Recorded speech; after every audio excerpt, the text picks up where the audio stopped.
of the activity reports for GBOS and the National Environment Agency. Those are the two we're going to have for this morning session.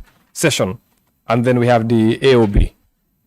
Now, if the agenda is okay, can I have that somebody move that the agenda be adopted with or without? Okay, go ahead. You move, yes? Okay, any seconder? All right, so it is moved that the agenda be adopted, and it has been seconded. So good morning and welcome. This morning we have GBOS, and we're looking at their activities, including their financials for the years 2017, 2018, and 2019. And I would like to take this opportunity on behalf of the committee to welcome each and every one of you to the FPAC session. My name is Honorable Alajimbo, officially the vice chair of the committee, but today I'm chairing in the absence of the chair. And then we're going to make some introductions, and then, you can just tell them to start the introduction. Okay, yeah, you can start from there. Yeah. Yes, I am Honorable Omar Dabo, co-opted member. Good morning. My name is Honorable Fatou Cham, NAM for Sanimentran constituency, and a member to this committee. Thank you. Yeah. Good morning. I'm Honorable Kewalang Fufana, nominated member and a member of this committee. Subject matter specialist. Subject matter specialist.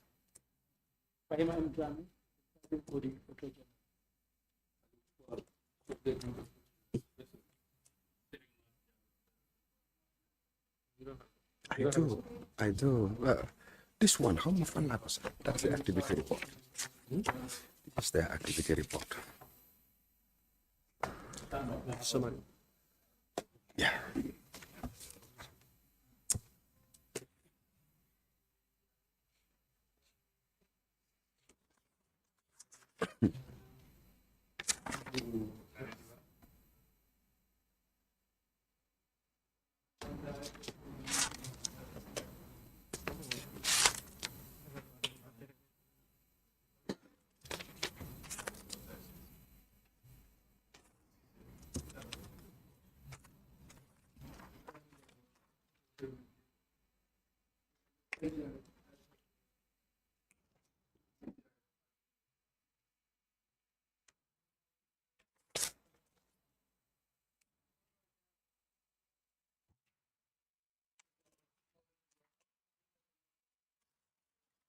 All right, thank you very much. And then here we have our interns from the University of the Gambia. You are all welcome. We are going to start to take a look at the activities of the GBOS for the 3 years, that is 2017, 2018, and 2019. But before we start, we would like to understand this from the board chair. Why are these accounts late? Because the 2017 is late by 5 years. The 2018 is late by 4 years. The 2019 is late also by 3 years. And we have not received 2020 and 2021. What is the issue? Which one are we looking at? 2019. This is 2020. It's 20.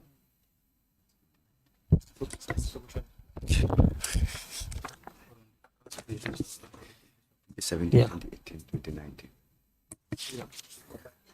Yeah, combine it. Combine it. Yeah.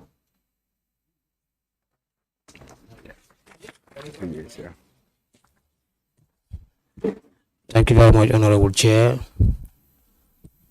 My understanding is that GBOS was in a cash basis of accounting up to 2016 and was advised to shift to accrual base in the same year. So the National Audit Office then took on the responsibility to do the audit of our finances on this new basis. This is why we had this backlog, and now you have this consolidated report for those 3 years.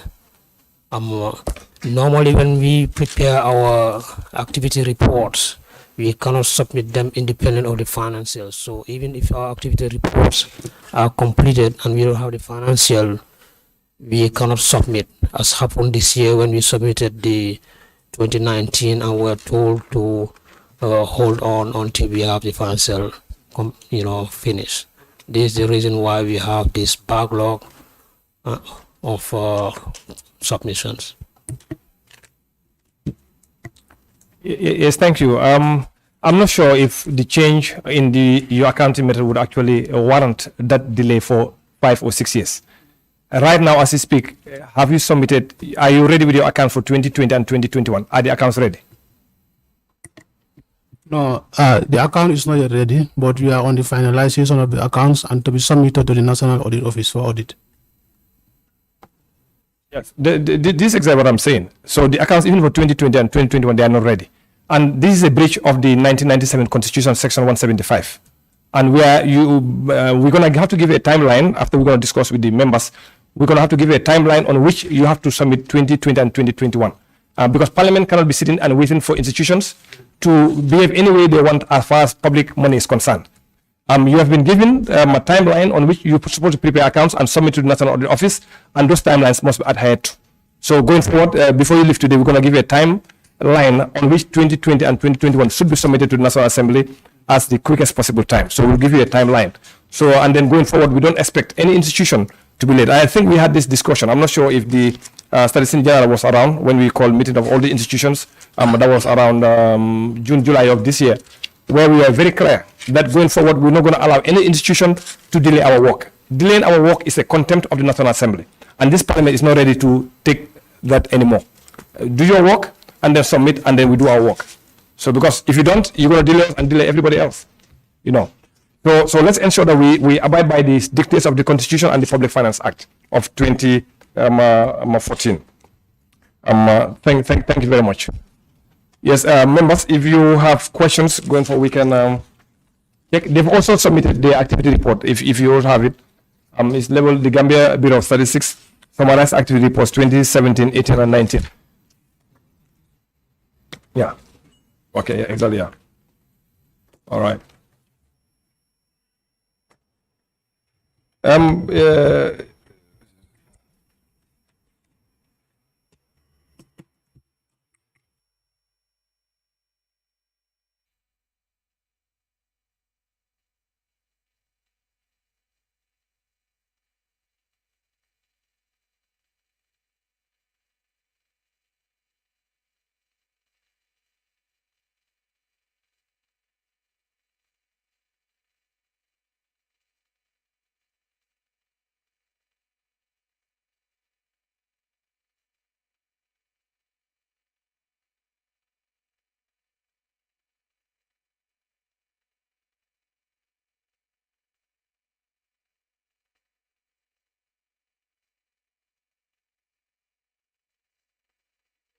Yeah, we can refer to page 87 on the management letter, on page 87, towards the end, where we see issues relating to unpresented payment vouchers. I think some queries were made by the auditors, and I think you responded. But still now there are issues with 3 transactions. That is the one for Seku Auto Mechanics, another one for Cinderella Travels and Tours, and the other one for Gamtel. Those are still outstanding. What's the update on those 3? Thank you very much. So this unpresented payment voucher were on file during the audit process. So the payment vouchers were resubmitted for their clarification. So I don't know what is the reason why they are included in the report again, because it was submitted for further review. Yes, it seems they queried 10 before.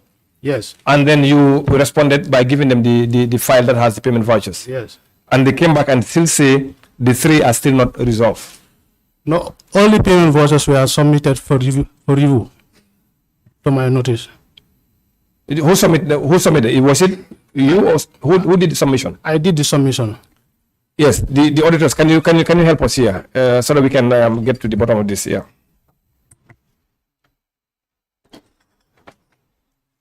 Thank you, Honorable Chair. I think as you can rightly see in our response, we did not say it was not provided, but after the finding what was provided was removed, and those 3 outstanding are still not provided. Yeah. Yes. To my knowledge, all the payment vouchers queried by the auditors were resubmitted. All right. So what we're going to do is we would like to get these payment vouchers submitted to the National Assembly and with any other documents directly submitted to the FPAC. Get those 3 payment vouchers for 2017 and then make the submission with a covering letter to the National Assembly so that we can by tomorrow, because we're going to be dealing with you today. So by tomorrow you can make the submissions by tomorrow. Okay. Yeah. Thank you. Yes, members, we can continue. If you.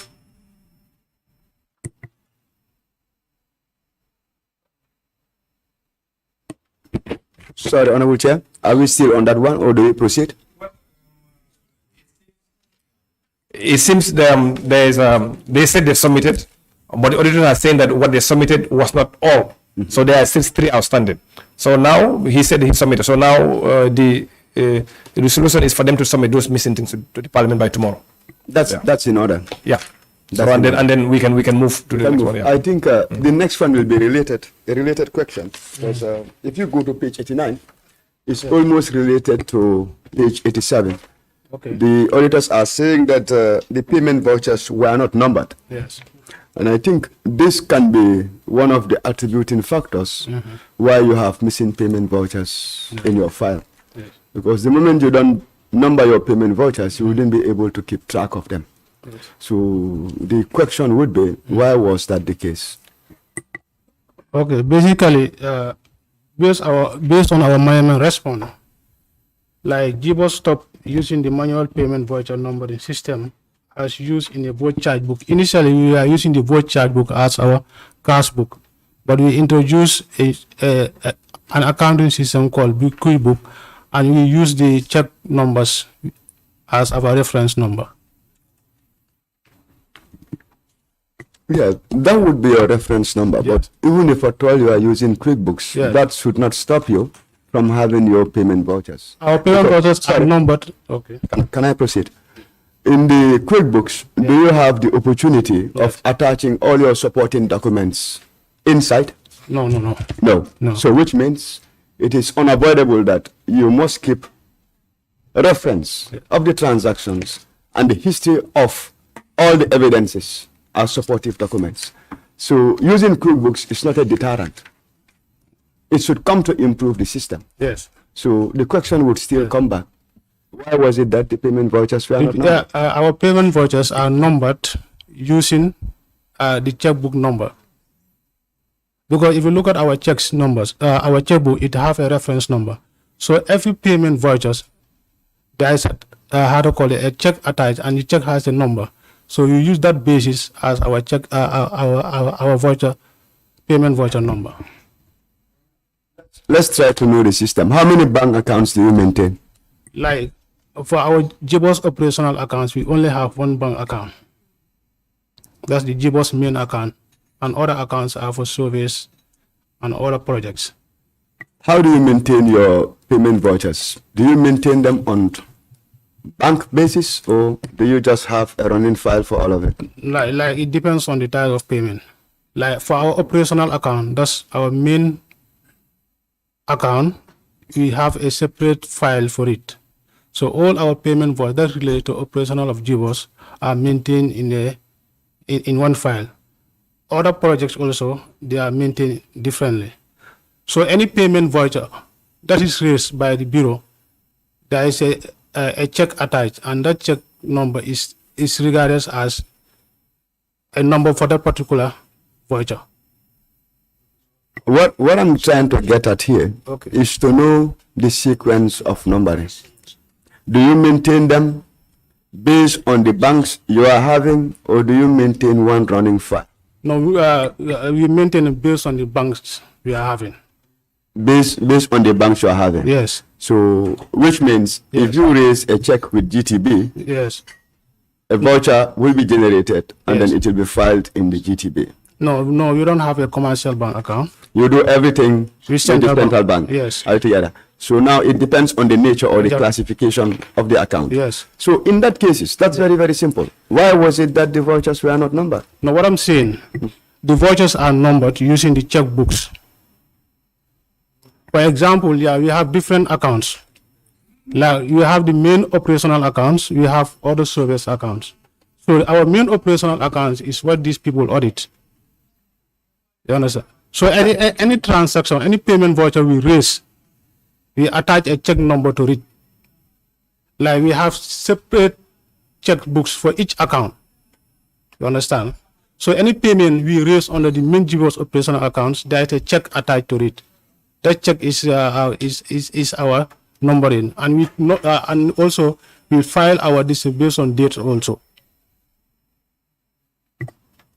To be honest, that is not efficient, because you cannot use the checkbook number as your reference. You cannot simply do that, because eventually what might happen is you will lose track. Payment vouchers are supposed to come in sequential number. What if now you discontinue one checkbook, or the checkbook got lost, or in the process it got damaged, you cannot continue. You will have a gap. Let me just learn. You will have a gap together. So the best thing you should have done was maintain the vouchers, make them alphanumeric, and then continue from 1, 2, 3 up to the end of the year. You close that for 2017, you go for 2018, you generate, and then they can follow each other. But if at all you want to follow the checkbook numbers, you have no assurance that your checkbook numbers will follow each other, because you don't have control over the issuing authority. Your last checkbook can be 89, 90 will be given to someone, up to 150. Then you come back again, you will have 151 to 200. So how would they follow each other sequentially? This is the question. Point noted. I think it's very simple to serialize the the voucher numbers according to year. We'll look into that, and I think we will work this out. Thank you. Okay.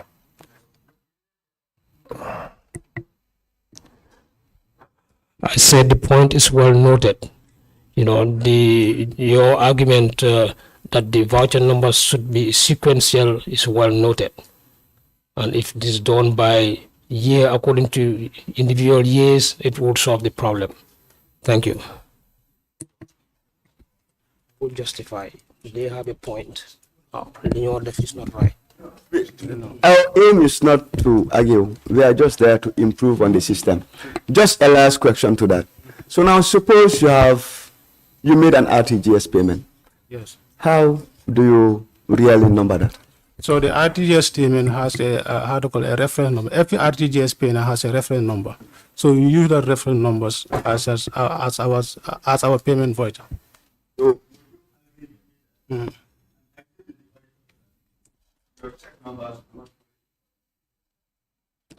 Of course, every checkbook has a sequential number.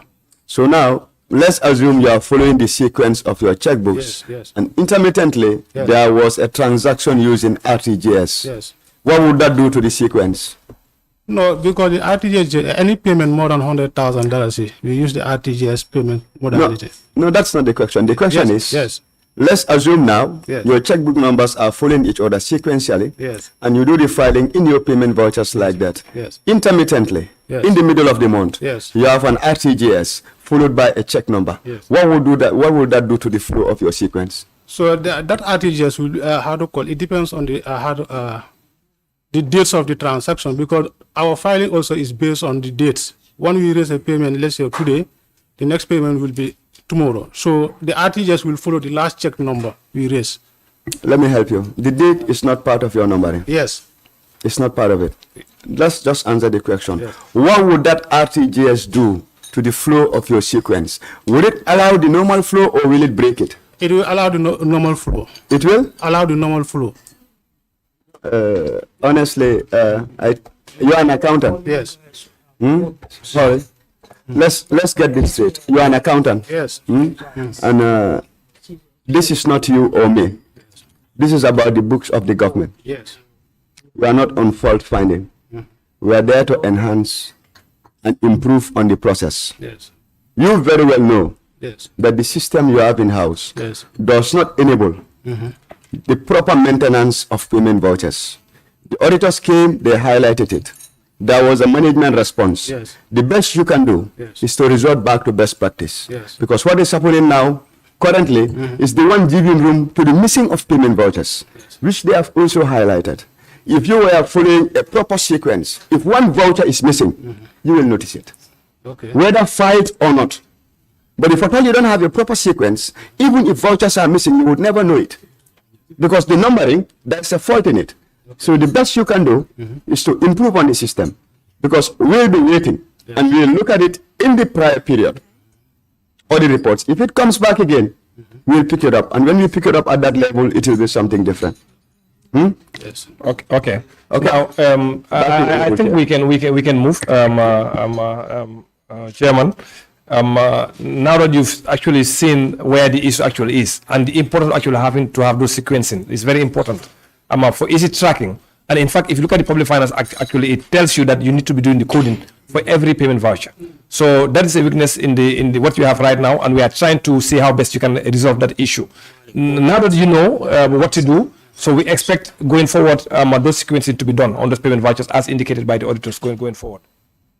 Yes, you have something. Go ahead. I have something. Like during this year, we move from the QuickBook to the Integrated Financial Manual Information System that has a sequential number of payment vouchers, and hopefully next year we will not have issue of that. Yes, that's excellent. Thank you. All right, and you see the reason why we are trying to get everybody on board the IFMIS. That would resolve a lot of issues that auditors actually are querying. Thank you very much for that. Yes, we can continue from there, members.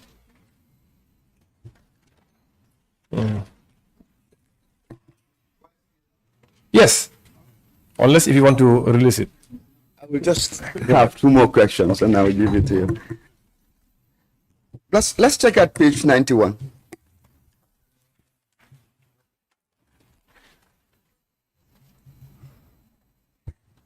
The auditors are querying the procurement system. And if you look at the auditors' further comments, which is on page 91, it says that as per the management response, this was single source procurement as per the Gambia GPPA Act 2014, Section 44. However, we noted that the provision of the Act was not adhered to because there was no approval from GPPA. So actually what they are trying to say is on page 90, there were two separate procurements which cumulated to a value of 450,890, and eventually there was no approval from GPPA. So can we have clarity on that? Can we read our management response on that? Yes. Yes. Go ahead. Maybe procurement can. Yes, you can. We can move the microphone. Yeah. Yes. That's fine. Yeah. Thank you very much. This particular activity, as we responded on the management response, was between us and the UN system, predominantly UNICEF. So what was demanded from them was about more than 30 personnel. I think it was more than that. So, and we could not share rooms. And the facilities needed was only possible with one supplier, that was Sindula. That at that end, to have that, how to call it, number of people, away from their engagements, it was a retreat. So it actually took us. Hold on. Did you take an oath the last time when doing presentation? No, it was those in front. Okay, then if you're going to have to testify, then you have to take the oath. So just give him 1 minute. He's going to administer the oath before you continue. Okay, all right. Yeah. Sorry about that. No. My name is Ibrahim.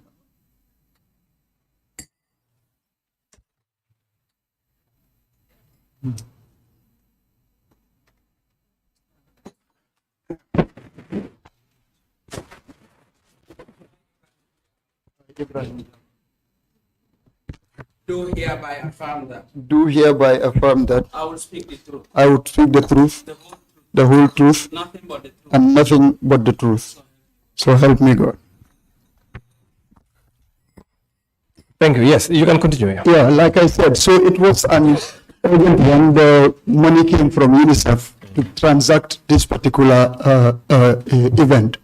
So it's only singular. That was the only appropriate place as highlighted in the act. In fact, we had a discussion with the auditors on this, and it was resolved. So it's still in there. That was the issue. It was a sole supplier. So the act permits to use such an approach when it is like that. Okay. Yes, Honorable. The situation is, the auditors are saying like you didn't have any approval from GPPA. So that is the question. Why was it that approval was not sought from GPPA? Because in your deliberations, you've clearly stated that everything you were doing was in compliance with the GPPA Act of 2014. So why was it that you didn't complete the process and have the approval? That is the question. Yeah, that's what I was saying. This was, in fact, I think it was not less than 2-3. It was very urgent. It was for the validation of one of the documents for the MICS. Sometimes in situations like it's very difficult. It makes it very difficult. The money came, I think it was around weekend. We needed to move on Sunday. So, I actually, in fact, I was consulted and I referred them to the act that this is definitely in order. In case auditors come, when this thing is cited, there shouldn't be much of a problem. This was the issue. Sometimes if this is part of your procurement plan, you see it coming, money is subvented, you can act before time. Or sometimes the way it comes, it makes it very difficult, especially if in such a situation. Yes. Honorable Chair, I think, okay. Yes, okay. So are you in agreement with him that you broke the law by going ahead with the procurement without getting the approval? Yes, I agree. Now, what would you say that if Parliament asks you to pay that money now for breaking the law? Well, I don't have a response to that. But what I would appeal to Parliament also, in situations like that, can they advise me on a better course of action? Well, okay. What we can advise you to do is you need the approval of GPPA. You have their numbers. To call them on phone? Of course, call them and they will advise you on what to do. Okay, no problem. You see, the laws are there for a reason. Because if you look at subsection 2, the same section you quoted, section 44, you only quoted subsection 1. That gives you the leeway for you to do that. But you forgot to read subsection 2, which is that you need to still have permission to do that. Okay. So you cannot generally take it on your own. That because we don't have emergency procurement, for example, then I will just go ahead and do whatever I do. And we're going to caution you that this must stop. Again, this is not an issue only about GBOS, but we have also seen it in some other places. But we're going to start to make people to pay. When you break the law, we're going to start to make people to pay, and whoever authorizes that payment, that transaction, will be paying back the money. No, going forward. That is fine. Okay, Honorable, can we move on? Thank you, Honorable Chair. I think that's well stated. What I would do is now, I would just do my last intervention and allow members to take charge. From there, we can come with supplementary answers. I'm always particular about the assets of the government. So if you go to page 123, yes, you would find an addendum there that is table 5.0, Annex A. In Annex A, the auditors are saying unconfirmed assets. Totaling to a value of around 1.5 million. So I think to start with, what we just want to know is how are fixed assets maintained in GBOS? Okay, thank you very much. Who is responsible? Because procurement. The maintenance of fixed assets register. Yes, I buy, maintain, take it back to accounts. Okay, that's good to know. Yes, what happened was we had an accountant before that doubles for both procurement and accounts. This was before my coming myself. But when we came after a few years, what I observed, so he was maintaining everything because he doubled as both procurement and accounts. But what we got to realize is the way it was maintained, it was very, very difficult to track things. Maybe some assets were moved, some were improperly recorded. So at the end, we had a meeting and it was adopted that we do away with what we have, do a fresh, try to update things, based on what's actually happening. So this was done. Everything was recorded. Now the problem we had with the auditors was they were not tagged. So each office was visited, and what we had, the numbering and coding, everything was done. So we were to tag them one after the other. Now that assignment was given to myself and my assistant.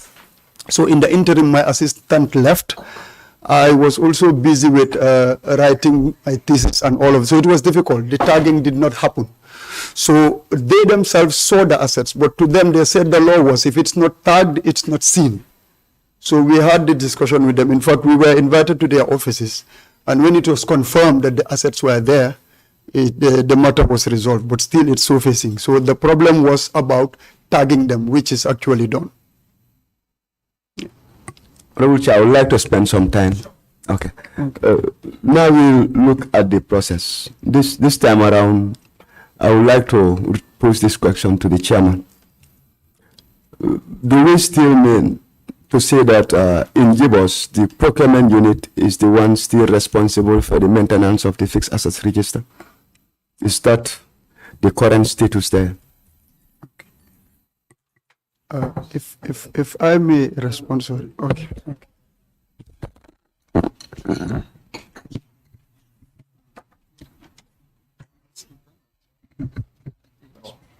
You don't have an answer. Thank you very much. Unfortunately, I'm not in the position to provide an answer to that. Do you have the statistician general or his deputy? Yes, I'm here. Yes. Similarly, as Dr. Jai said, I am not. Then I would send it to the accountant. Mr. Accountant, who is responsible for the maintenance of the fixed assets register in Jibos currently, as it is obtained? Currently, it is the procurement officer. The procurement officer? Yes. As an accountant? Yes. What would be your advice with regards to efficient internal control mechanisms? Should you allow procurement to buy and maintain fixed assets register or not? Yes. As an accountant, for us, the procurement officer will buy, maintain the assets. But when it comes to the accountability of the assets in our financial statements, I'm the one responsible. We calculate depreciation and charge it to the responsive accounts. Well, let's talk about best practice now. Yes. You as the accountant. Yes. At the end of the year. Yes. You update your fixed assets register. Yes.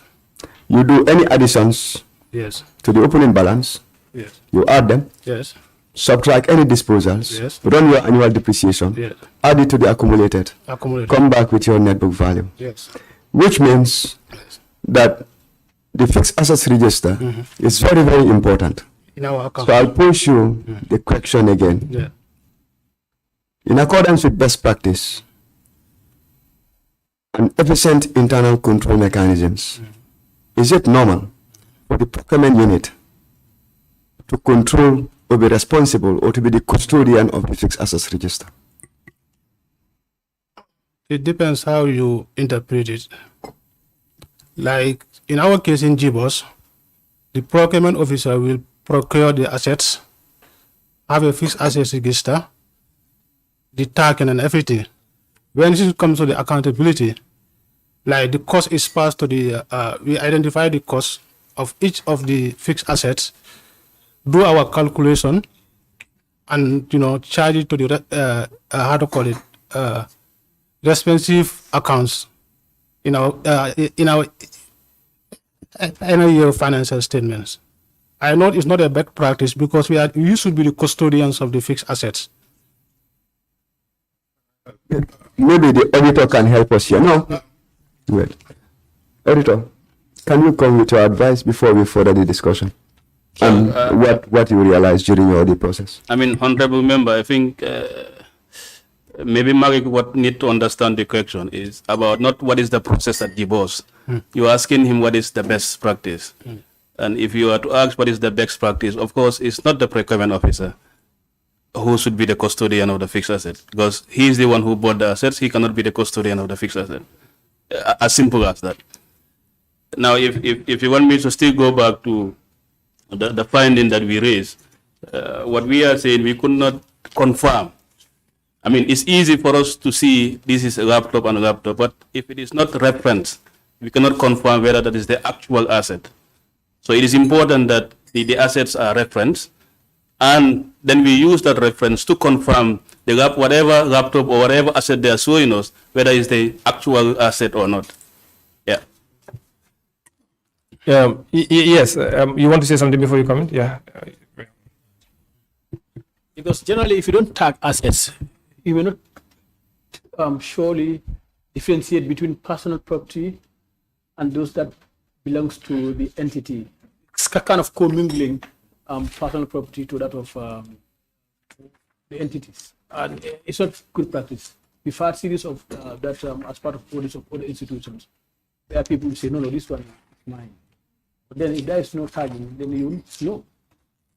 So it's about control. And the second point, where he says the procurement officer is responsible for both procuring and keeping, also a bad practice. Of course, the procurement has a role officer has a role to play in the procurement process, but once it is purchased, it is the responsibility of the accounting officer to ensure that he maintains and he also tracks those information and wherever they are. Then he's able to track and locate each and every fixed asset. Thank you very much. Yes. Did you take an oath? Okay, then you have to sworn in before you can. Yeah. Okay. Yeah.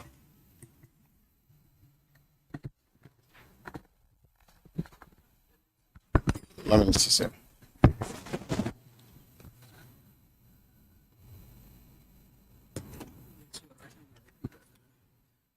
Sise, I, Lamin Sise, do hereby affirm that do hereby affirm I will speak the truth, I will speak the truth, the whole truth, the whole truth, nothing but the truth. nothing but the truth. So help me God. So help me God. Yes, Lavin, you can go ahead. Yeah, thank you very much. I just want to clarify on the custody of assets. The procurement unit is not the custodian of the assets. They are custodian of the records of the assets. The custodians are the individual staff who are having the assets in their possession in their offices. What we have is that each officer in your office, the list of the things that you have in your office are with the procurement unit. The laptops, the computers, the printers, they are all there. And the officer in that office is responsible for those assets. He's the custodian. And he has to account for them. And they even sign for them that they are the custodian of those assets. But the records of the assets are with the procurement unit. So that's what I want to clarify. Okay, thank you. I think that we know that. We are not talking about the custodian of the asset. The custodian, basically, when you buy, then you give it to somebody who's signing that you buy this machine for me, or you buy this desk for me, or you buy this chair for me. Yeah. That's the custodian of the. We are not talking about the custodian. Yeah. We are talking about the list, the entire assets of the institution. Who has that custodian? That's exactly what we are talking about, not the custodian of the asset itself. Yes, Mas, you have something? Or you want to say something? Yes, give her the microphone. Sure. Thank you very much. I'd like to refer you guys to your financial manual that states that for the purchasing of fixed assets, upon the receipt of the asset, the finance officer shall raise and complete a fixed asset form. The details in the fixed asset form shall include a list, and it has a list of all the things that should be recorded. And it also states that the finance officer is responsible for the fixed asset register. So if you are responsible for the fixed asset register, I believe you are also responsible for managing said assets. Okay. Are we together? So that is their own financial manual, their own. You've heard what she read about your own financial manual, right? Yes, I heard what she said. Yes. So I know that the fixed assets register is our responsibility as a finance officer. We capture all the details of the fixed assets, like the date, the cost, rate of depreciation, and all those stuff is maintained by the finance officer. But also, not only that, the procurement officer also has a record of every asset USD purchased in the office. But you are responsible for the maintenance of the fixed assets. Okay. No, thank you. I think it's natural that the procurement officer would have those records, of course.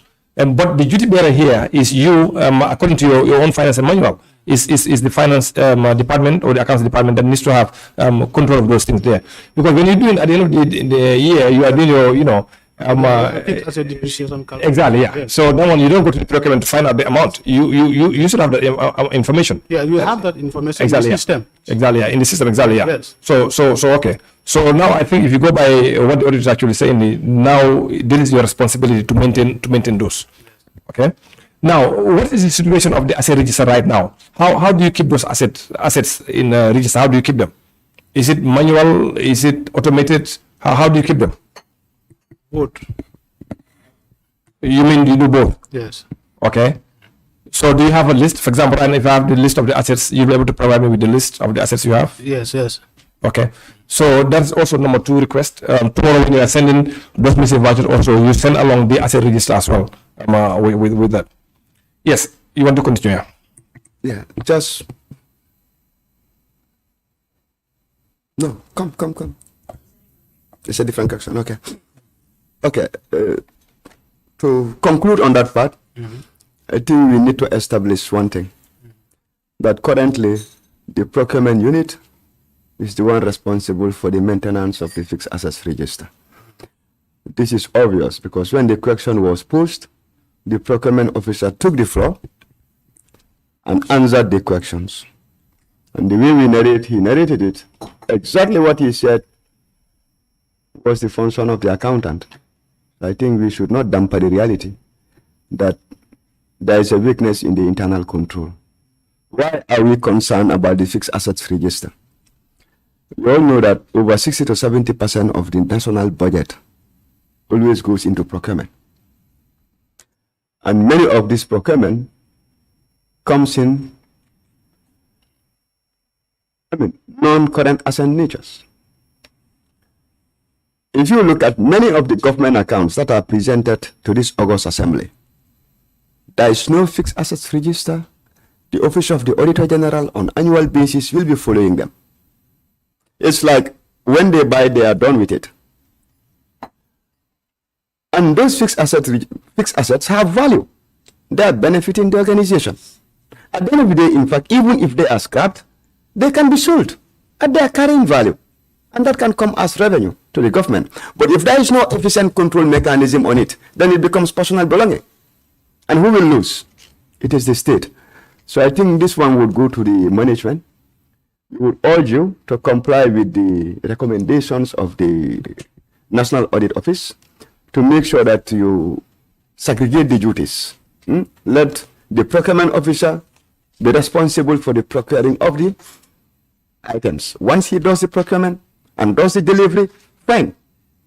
For his own personal records, he can maintain as references.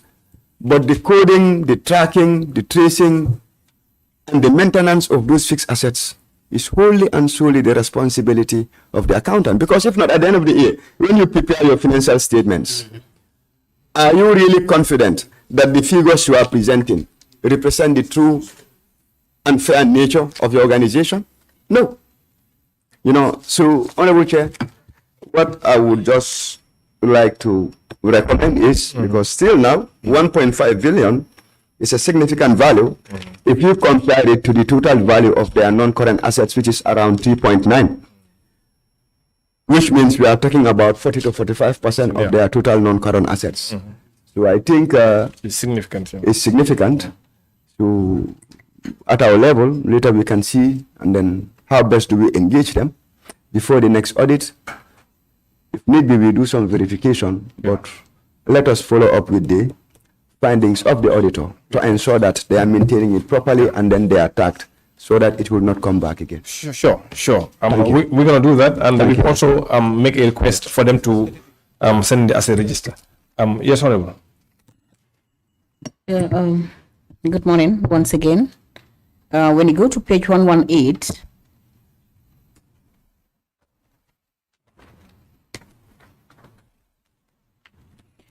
which shows the differences between the EasyPay software and printout hard copy.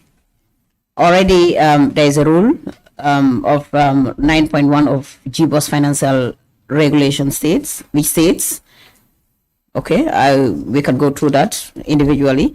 And it was also noted differences in salaries between the hard copy printout and soft copy EasyPay. However, the printout was in line with the bank statement amount. Detail of samples in Annex P. Okay, but the findings by the auditors, it was realized, or they noted the differences between the EasyPay rule system and entries in the cash book. This was in respect of the loan deductions and recoveries respectively, which details are also in below. And on page 119, so which there are some implications, which is this would lead to difficulty to determine the correct balances, which might increase the risk of financial malpractice, and which the priority is high.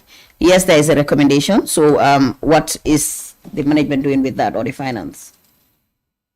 Okay. Can you read our management response? Yeah, you can go, yes.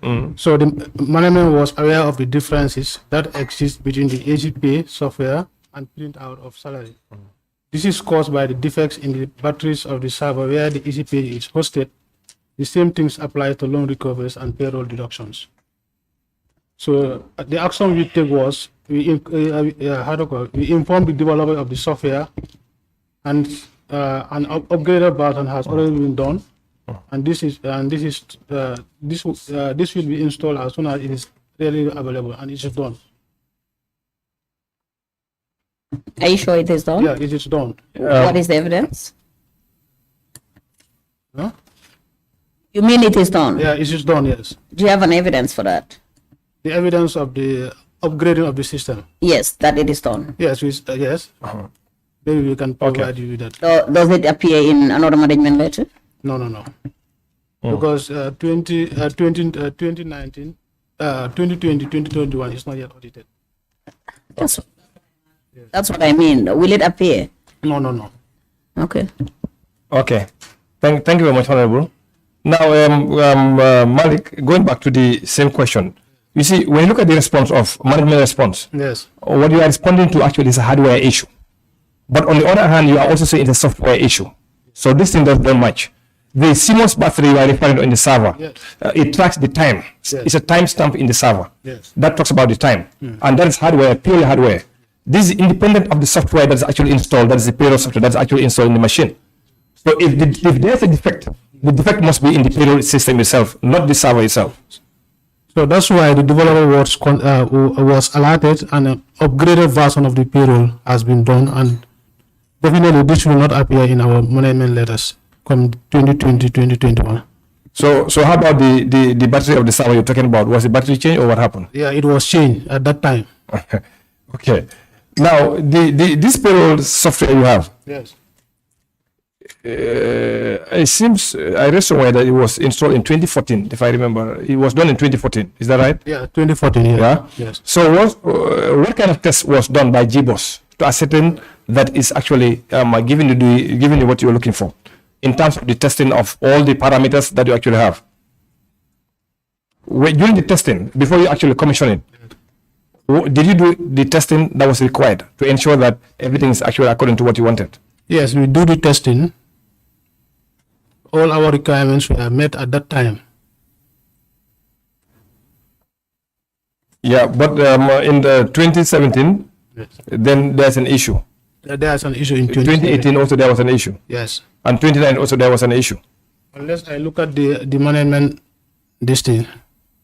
Yes. 2017, 2018, 2019, there was issues. Same issues. Yeah, same issues. Yeah. So we mean the balances. There's a difference in the balances. Yeah, there was a difference in the balances. So, and that was rectified because we invited the developer, and an upgraded version of the payroll has been done.